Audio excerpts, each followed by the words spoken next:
We are producing Almost Maine, which is a story written by John Cariani, and it is a series of 8 vignettes which tell the story of people who are the residents of Maine in a city called Almost, and it's the stories of them falling in and out of love.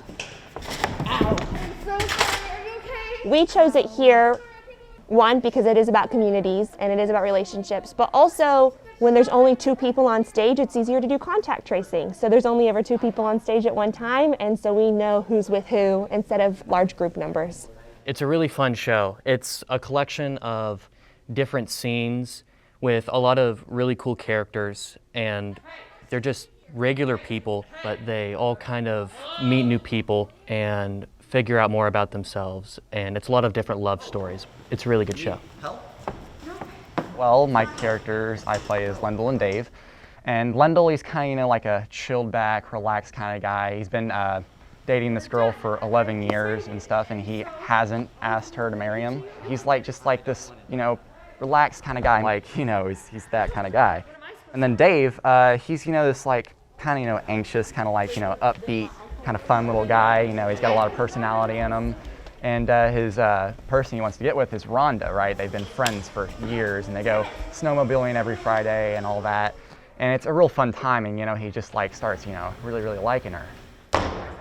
Doing shows this year, it's a relief because whenever we first got the news that we'd have to do school online back last semester, it was oh dang, this sucks because we were doing Gypsy at the time, and then right in the middle of as we were doing Gypsy, the second weekend of shows just got canceled right out from under us, and all the hard work we put in was just gone.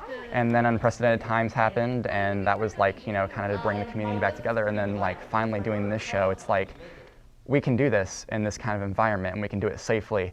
And so far, we haven't got a single COVID case in the cast, which is great.